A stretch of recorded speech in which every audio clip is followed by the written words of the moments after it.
Hey yo guys, welcome back to Blessedarch. And on Blessedarch we've never done a really completely audio version of anything. This is like a proper podcast that we're doing, and we're doing it from the Dubai Expo. Like, I don't know how much I will be able to show you, but if there's an image on your screen, but the view here is spectacular. I'm here with Matheus and also Max, and we are talking about the Dubai Expo. So hey guys. Hey everyone, this is Matheus here from Sunken Blimp. And here's Max Medina from Architecture for the Soul. Awesome. All right. This is one of the primary questions that I get about the expo. I've been getting about the story, and this is one of the things that I wanted to sort of discuss with you guys as well. Overall, is the expo worth it? It's by far one of the most impressive events that I have ever seen in my life, and I think that it was one of the most special events in the history. For sure.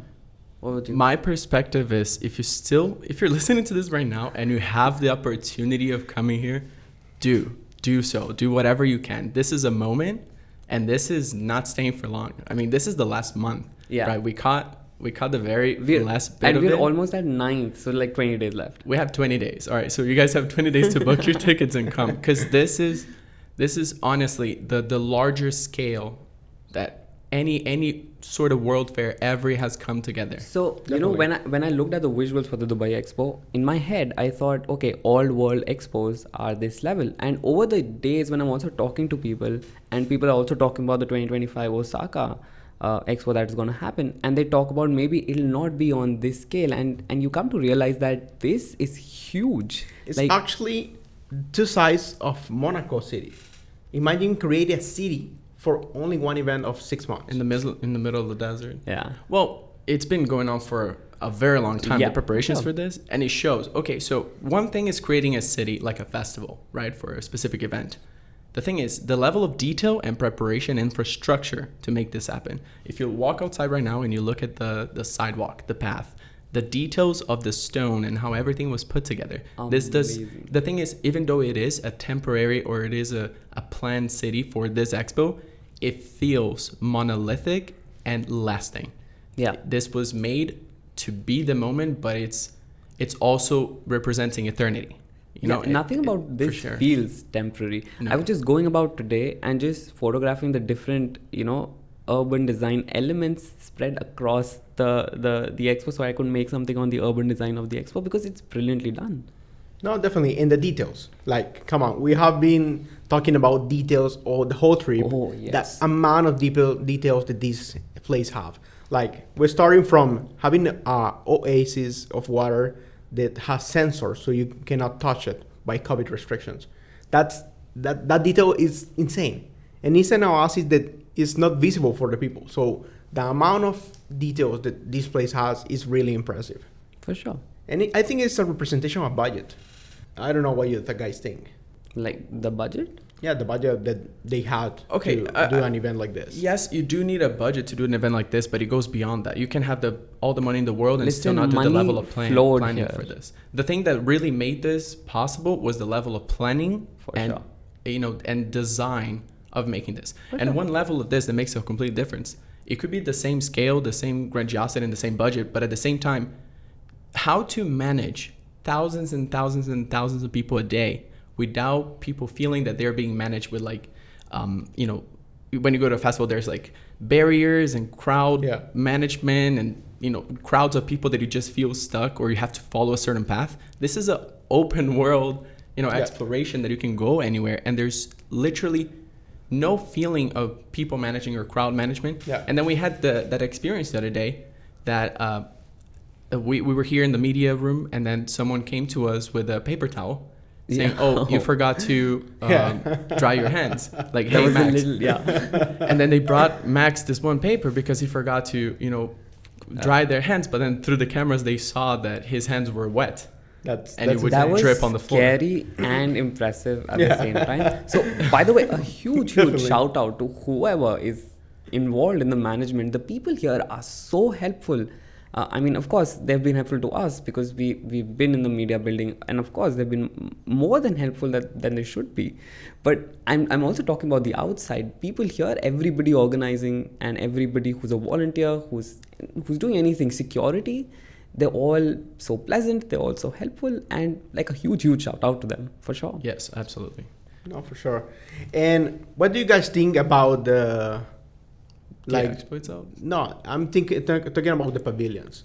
What is your favorite pavilions right now, and all right, so I think strategy behind it? What's interesting to me, and I think something that we should think about when we're talking about the different pavilions, is what are they actually offering as from a place of exploration, and the country's offering the technology they're doing, or what they have in mind for this future of living, the future of architecture, and how we can actually incorporate this technology that each country is doing their own level of research and exploration to the future, thinking about this future of living and how they can be part of this next phase of the world. Let's call it that. If you think about every expo, there's a new kind of update on this is the technology right now. Yeah. Right. Each country showing at what level they are. Right. And now we got to see all these different countries showcasing where they're at in sustainability, their plans for clean energy, or the way of building, the way of using materials or recycling, things like that, to then showcase that I'm ready, me as a nation, I'm ready to, do my part in building the next phase of the world. Yeah. And that's how I'm seeing. So that's why I have my own personal, favorite pavilions. Which one was yours? Come on, give us one. I don't know if you can mention just one, but choose one and tell us what do you like about it. If I'm going with the pavilion, I'm definitely going with the Netherlands. The thing is, by scale, Netherlands is right next to Terra, right? Terra Pavilion is this huge structure with 4,912 solar panels. 4,912. Did you know? Exactly. By scale, Terra has all of this grandiosity and all this energy and, education. And then Netherlands is this very simple, and geometry, right? It's a cube made of cargo ship metal sheets, And then you go in, and there's not much you expect. You look at this cube with a large fireplace or a large tower in the center. Yeah. And the thing is, regarding sustainability, that is by far the most sustainable. And it got the award as the most sustainable, actually. It did? It got an award for sustainability here at the Expo. Because, there's two parts to it, right? There's structure, the actual pavilion, and the central tower. Yeah. The central tower is responsible for, with two types of solar panels, it's able to collect energy from the sun and use that energy to do a system that they call rain glacier, I think it's called rain glacier, which takes moisture out of the atmosphere and create water. And then with that water, they actually use it to, supply this one hydroponic system that creates food. So in that way, the whole pavilion takes water from the air, electricity from the sun, generates food, not only the plants in the tower, but actually oysters and mushrooms inside the tower with the dark and moisture environment. And even the structure outside, it's just borrowed. They actually rented the metal sheets from a cargo ship locally in Dubai, and after the expo, it's going back there. Yeah. So in a way, the whole time, incredible. the 6 months of the Netherlands pavilion being here, it wasted no material, everything's repurposed, and it only produced food. Yeah. So that's the result of that structure. It only created, it didn't consume. And that, for me, that is the epitome of definitely what we can do as a nation, do you know as what? a world. It was incredible that we took the time to sort of go inside the structure and learn about it. Because when you see it from the outside, as you said, it's a very humble, compared to other pavilions out there, it's not as flamboyant in its design, in its ambition. But what it does in its technology, in the field of sustainability and how it is, what you just described, it was incredible.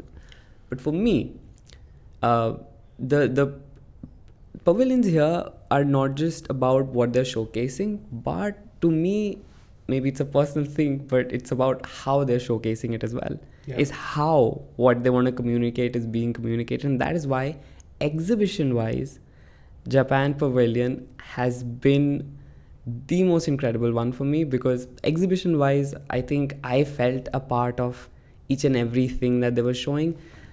Just the fact that you choose, just the fact that each of you has a different flower that is presented to you. It's all digital, of course, but and that is why it is one of the toughest pavilions to get into. It's because they require a lot of preparation. Tell us about the whole experience through your eyes, because it's possible that the people that are listening to us do not have been here. Yeah. So tell us about the overview from the entrance, the structure. What do you see? What do you feel? And how is the exhibition inside? So, I mean, to anybody who has seen the Japan Pavilion, of course, the outside structure is incredible. It's inspired by origami, and it's a beautiful structure. Structure-wise, of course, I think there are better pavilions as well, like just if you're looking from the outside.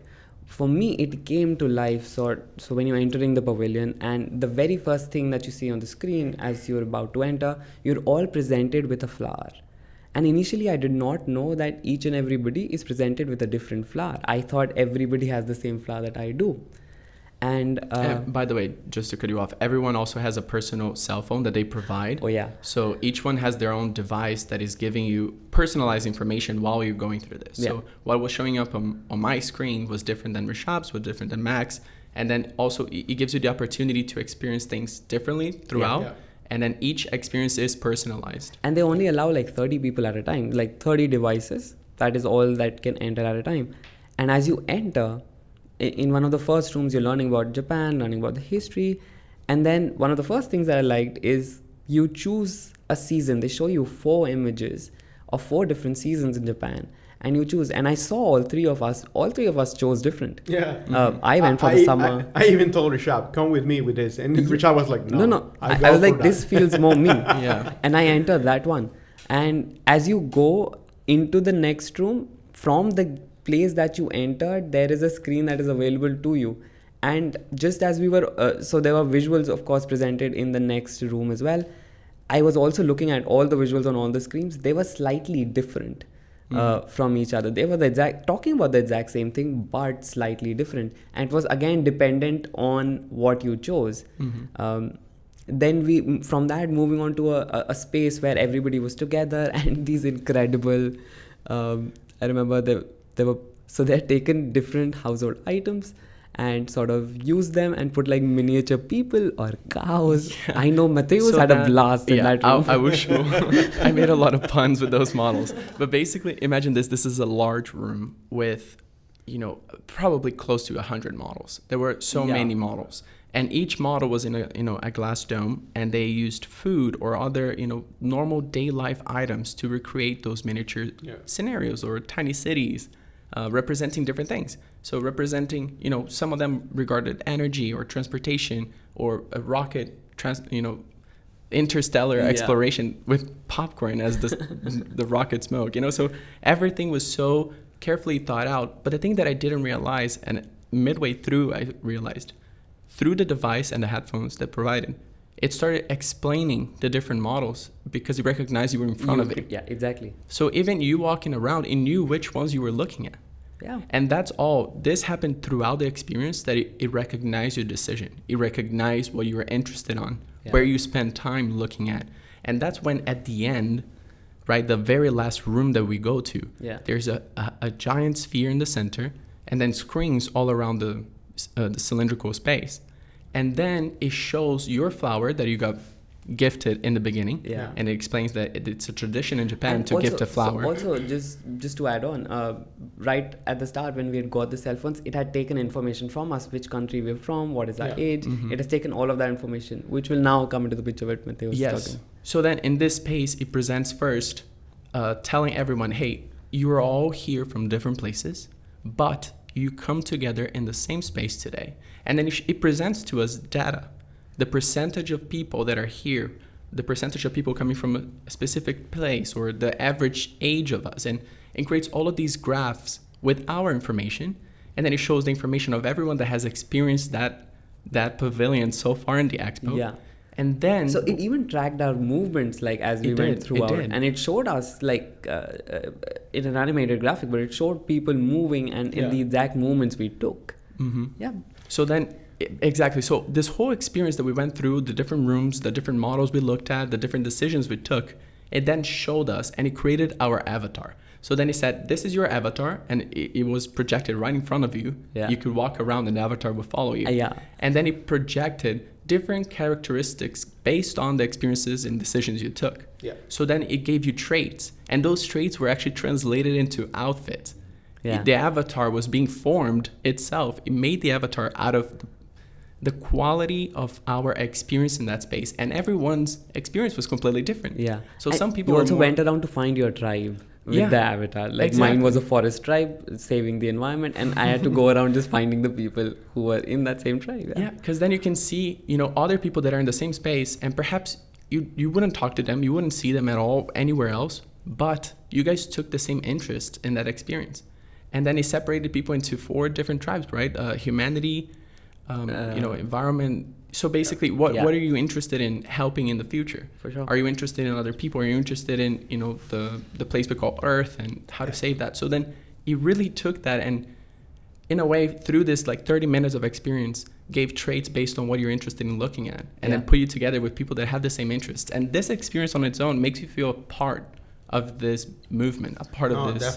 Definitely. Exhibition-wise, Japan was amazing. Yeah, and I think that one of the most important things about the expo is the fact that they are here to create the future technologies that can change the world. Yeah. And that's the message that Japan is telling you. And one of the things that are most like is when we find the architects that actually design it. Yeah. And that was amazing. That was and by the way, this is a special mention to the whole people and the whole pavilion that has attended us. Amazing. Like Japan was one of them, Luxembourg, Germany had treated us amazing. Even the UA pavilion. They took us through the pavilion. They gave us like a proper tour through the pavilion, and that was amazing. That's special. Yeah. And the details, come back into the Japan pavilion, the details that they have, for example, that symphony between the water and the structure, and those panels that are like origami style but also have this entrance of air.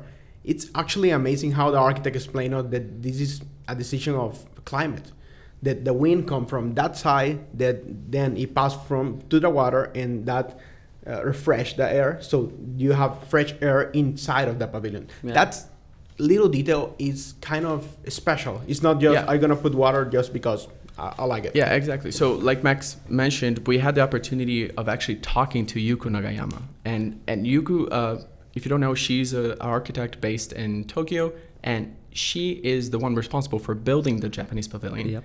And a day before, we figured out that Yuko is going to be in the Japan pavilion the following day. So we were like, okay, we need to talk to her.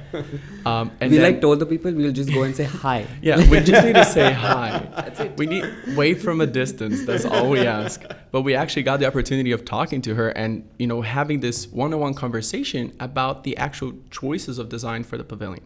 And I'm not going to go into depth, but Yuko has done many different works before where she uses nature itself, the nature of the site and the environment where she's building, as an inspiration and reference for how to design. So she did the garden forest, I think it's called the garden forest. No, the goddess of the forest, central garden. Yeah, there we go. And she even used, the existing trees. She incorporated that into the architecture and bring the whole inspiration. And then when she did the Japanese pavilion here in the Expo 2020, she got inspired by the desert. But she added the water. Yeah. And in that case, it's a completely opposite, right? Yeah. Instead of being inspired and bringing continuity from nature to the architecture, she actually went with something else. And if you remember, she also explained the fact that how water has been important for Dubai and how water is important in Japan. And that was one uniting factor for her, and that is why it was important for her to bring water into the whole space. It's just, it unites the two together. Exactly. And not only the conceptual part of it, right? So the explanation, it works really well conceptually, but at the same time, she didn't just put water because of the concept. There's a whole study. The wind follows from where is south? South is somewhere. Well, there's a specific direction of wind. From the mobility, wind blows towards Japan. But she actually used the environmental, flow charts of wind here, and then she positioned the pond or the water feature in a way that the breeze would actually go through the pond. And then the whole explanation of evaporated cooling, as it evaporates, it cools the air. Yeah. And then all of the panels, the triangulation of the panels using equilateral triangles, and then the dynamism of choosing where to position the open panels and the closed, shaded, yeah. the closed Yeah. ones. So the actual wind goes through the water, well, on top of the water, cooling the air, and then through the pavilion, cooling the building. Yeah. So, That's- conceptual and functionality working together. And By the that's way- good by architecture. That's the way- very special. And talking about the crowd, that I love the fact that that you're seeing which is a very good pavilion when you see the crown that is under the entrance. Like there is, for example, the German Pavilion. The German Pavilion has always people, like always, like, and they even mention there is a long line because we are good. And I really like that because it's a good Listen, statement. that's just awareness. Listen, I'm good. So Yeah. there's a line. Please go stand in it. No, but I really like it. But going beside the German Pavilion, which is I would like to talk about it. I really like the Mobility Pavilion. The Mobility Pavilion by Norman Foster. Overall, I think that was the best architecture-wise and experience-wise. If you have to put the two together Yeah. and talk about one pavilion, I think mobility, by far, Nah, it's I loved amazing. it. The It's the amazing. exhibit was amazing because it was something that really catches your eye, and that was the first thing that we saw on the first day. And then we were seeing exhibits after that in the mobility district, and we were like, "What is this?" Because I think we just after seeing mobility, our expectations were too high. We thought everything would be like that this. was the first one, and after we went to like China, and we were like, oh, really? No, but the thing is that, come on, is the guy that produced Avatars, Lord of the Rings, produced the graphic of the Mobility Pavilion. Yeah. So it's that good. Just imagine top quality image, It's a experience, Marvel Cinematic architecture. Universe inside, guys. Yeah, But, definitely. okay, I definitely. need to be contradictory though. Yeah. Because it is, like you said, it is the best regarding architecture, the actual form, and the aesthetic of the building from outside, Yeah. and the aesthetics and the immersiveness of the experience inside. However, I do feel like it missed the mark in the general mission of the expo, because it is flashy, it's beautiful, Yeah. it's exciting, Yeah. it's amusing, Yeah. but overall, compared to some of the other pavilions, actually educating, bringing awareness about things, and actually doing a difference, making a difference, what it's doing is just bringing a pretty face, which it is beautiful. It's Yeah. one of the most beautiful faces I've seen live. But in the end, the impact, the long-lasting impact that can actually change the world moving forwards, like a lot of the good pavilions here, it didn't really do that. Yeah, maybe. It's true. Yeah, it's true. But remember Were they that trying the topic was the topic was mobility, and at the end really shows what the whole history about mobility is and how is the mobility in the future. I And think really out of like the that. So what did you learn about mobility there, Max? I think that what I really like more than learn is what they visualize mobility in the future. So seeing that the people through having video calls in a train and having all those graphics that understand you how it can looks like the mobility in the future, it really intrigues me. That I think also to us it didn't add anything new. Like for people, especially the ones that where they were sort of trying to build a city, the kids at the end, and so this was on one of the screens that the kids were sort of playing with the structures and incorporating nature. They're like, now we'll incorporate this. So now the structures are becoming more hybrid. Obviously, to us as architects who've been studying about structures for a lot of their life, it didn't feel anything new. I think it might feel some new to a regular person out there. But yeah, I think it was much more pizzazz than actual content. It was basically presenting beautiful renderings about how the future could be. Yeah. So exactly. So basically, it could be an inspiring. It could be an inspiring. It was a pavilion. movie. Served no It was purpose, a movie. but yeah. Exactly. Which you need. If everything is just science and no entertainment, so that in a way, I would love like a science park expo. I used to love that, playing them as a child. So I'm not condemning the pavilion. I'm just putting my own perspective. So we came from the UA Pavilion. What do you guys think? Listen. By the way, UA Pavilion is the one of Santiago Calatrava, one of the most important architects in the history. By the Give way, me your thoughts. there are two Santiago Calatrava pavilions here, Qatar, UAE and Qatar. UAE. I entered Qatar and I was like, I mean, it is pretty. I think that is in shape. It's beautiful. Max liked it. I'll come out and say it. I think it's for experience because it is Santiago. It's again you expect wow. You hear Santiago Calatrava, you expect wow, which the UAE pavilion is from the outside, from the inside. Oh my god! Like the last place that we went into, the UAE pavilion, beautiful. The ceiling, and I don't know if you guys noticed the circle at the end and how the lights were coming. It was still falcon shaped from the inside as well, because the whole thing inspired by a falcon. It was the same. So aesthetically, the pavilion itself told a lot about UAE. The exhibit was nice. Again, exhibit wise, there can be a lot more. You can talk about a lot more pavilions. But again, aesthetically, structure wise, one of the most beautiful pavilions out here. It really represents the brand. And my first Santiago Calatrava design. I loved it. Yeah, it really represents the brand with the white colors, the curvature, the structure. Look, the structure. Come on. That's one of the most special thing about Santiago. The structure that building represents, and the structure that building used to be stand up, it's insane. And I'm sure budget was not a problem here, like at all. In the they have it. You can look outside and see they've spent a lot of money. If somebody is using just pavements and creating 4 different types of pavements for you to walk on, from one area to another, you know they have money, which Dubai does. I love the comment of the guide that was giving us the tour, like, why is this pavilion so hard to enter? And the guy was, because we are the boss. So we do a good. He also said like we do a good experience. We are the biggest because UAE.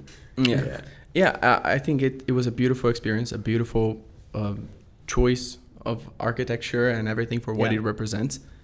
If I had to play the devil's advocate, right, I would give a couple of pointers, a couple of red lines, or the people that follow Santiago Calatrava is following Matheus right now. Yeah. Oh, but the thing is, okay, cancel. Okay, I'll give my comment, and then you decide if you cancel me or not. Okay. The building has all of the feathers, right, that are covered in the solar panels. There's an opening mechanism that opens and closes. And then apparently, he was explaining to us that the building is the highest level of ranking in the LEED certification. It's one of the metrics possible of defining if something is sustainable or not. The thing is, the building is completely covered in all of these solar panels to provide electricity for the building. However, they covered all of the entrances of light, and the interior is completely filled with artificial lighting. So during the day, the sun is hitting so hard right now. Yeah. And at first, when we came out of the theater and I looked up, I thought that those lights, making the shape of the eagle, bringing the geometry in, were actually part of the leaves outside, bringing light in. And no, the guy said those are artificial lights. Yeah. So in a way, it is using the solar panels to provide artificial lighting. But you see that if there was skylights bringing the light in, it would be beautiful. It would still be beautiful, doing the same thing aesthetically. But then it felt like the use of solar panels is just so you can call out and say, look, we have solar panels and the building runs on solar. But in the same time, you wouldn't need the solar if you just open to the light, which then during the day when the pavilion is operational, because it closes a little bit after the sun goes down, you wouldn't need electricity, for the lighting. The only part that was getting natural light was the central thing. I actually zoomed in to see, there you could see the sun from that central thing. But other than that, it wouldn't be enough, just the central to keep the space lit. It would be a dark cave. Yeah. Other than that, everything was artificial light inside. So that would be my pointer. Santiago, sorry. No, I agree with you. I think it's a design decision, and it will be... it's like we have this title of the more sustainable, but they have the opportunity to add more things. Definitely. And how about Luxembourg? What do you guys think? So the Luxembourg was designed as a Mobius strip. Yeah, they treated us very well, by the way. It was very, very good experience. Amazing. I'm really... Shout out to Luxembourg people. Shout out to Luxembourg and Luxembourg University. Also shout out to ETN. Just randomly, because ETN had made the rap video for Luxembourg, which I love that video, and that is why I just keep telling people about it. It's a good video. It's a good video. Rap and architecture should be a thing, like for the future. Yeah. Just saying, putting it out there. Definitely. Should be one of the classes we take. Cardi B. Let's stop taking structures. Let's take rapping instead. People would join architecture much more. Yeah. Actually, Dua Lipa made a song of architecture in one of their last albums. She did? Yeah. Very good. And she was listening to Dua Lipa tonight. If you're taking your licensing exams, you can study by listening to Dua Lipa's new album. I'm studying, Mom. I'm not here in Dua Lipa just for fun. Yeah. But what were we talking about? Luxembourg. So it was designed as a Mobius strip. Quick shift. So the Mobius strip, right, which is a geometric shape, quote unquote impossible as a material. If you try to do something monolithic with the Mobius strip, basically the strip folds on itself and connects. So it's a continuous surface that folds within itself. And they did the whole pavilion doing that. Of course, that's possible in architecture because architecture is not a monolithic effort. It's actually made of different pieces. So they did a whole structure using steel pipes and connectors, much like what you would see in water systems, piping. And then they covered with a tensile material, much like a circus tent, but a little bit more elaborate. Yeah. Right? Yeah. So the whole thing, appears from a distance to be monolithic, except from the interior part, which you see the seams from outside. Yeah. But overall, it feels like a monolithic Mobius strip. And the actual exhibition, you're going around in a continuous motion. And what I liked is that they brought the idea of the Mobius strip into the circulation, because at the very end, you keep climbing up. And the very end, you reach the entrance again by going down a slide. Yeah. So in a way, you kind of have these expectations, and then you go through the entire atrium, the middle space created by the Mobius strip, through this experience that is in its way bring you back to the beginning. Yeah, definitely. But I love the fact of the slide, by the way. I love the slide, but I knew there was a slide in Luxembourg like long before. I had seen some renders of it, and those renders were amazingly beautiful. So I was expecting the slide, because it was like a glass slide, like in the renders as well, like completely glass, and it was going through like a nice green space, and I was just expecting that in the slide. Not that the slide was bad, it was just my expectations with that render was just like raised to another level. But the slide was, I would say, not that it matters, the slide was much faster than I anticipated it would be. That was fun. Definitely. We have some videos of different people going through it. And I would love to know about the German Pavilion, guys. German Pavilion by Lava Architects, the company that I work for. And I would love to know about your feedback about the German Pavilion. What do you guys think? I really liked it, both in terms of the structure, both in terms and also in terms of the exhibition. I really loved, especially the end part of that exhibition, where we're all swinging. Yeah, in that was room. Cool. I have a video. I just was rewatching it on my phone, and that video is incredible. So I really loved it. Yeah, by the way, it's experience basically that it's an interaction experience that because in the whole exhibition they ask you question. Okay, how the future should be sustainable? Yes or not? And you take the decision by going through the door. I feel like you two here are actually talking about proper content and sustainability and a lot of those pavilions, and I'm like, this looks good. No, I like that. Which is also important. But yeah, one thing that I was gonna mention about the German Pavilion, and I'm gonna be fast because I know we don't have much time left. Yeah. But just like Japan, it also took personal data from each of the people experiencing it, and it made you choose, make decisions. And the whole experience was separated into 3 different parts. One was energy, so clean energy was the first one. The second, campus, right? So it was distributed to 3 different campuses: the clean energy campus, city of the future campus, and biodiversity. So then each of these had their own sort of arguments and educational content to bring awareness to people. And one thing that it really interested me in the first one, for example, clean energy, it mixed entertainment with education. So there was a giant pool of balls. What do you call those? Just a ball pit, a ball pit. Yeah. And kids were playing and all, but if you brought one of them into a machine, one of the balls, it would basically showcase a solution or a fact about clean energy. Yeah. And this happened over and over again, that entertainment and education came together, so you're having a good time and you're learning.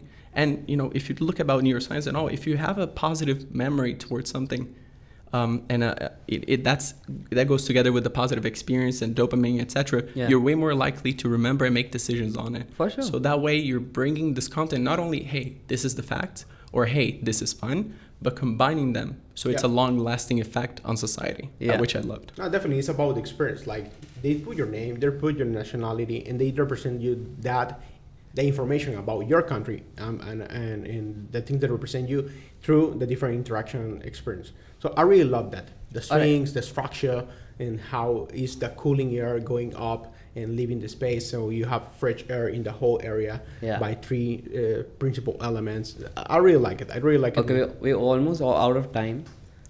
So just quickly, last words about the expo. Yeah, we have 12 minutes, right? No, we have to get it done in 2 minutes. Yeah. 2 minutes. Okay, that's good.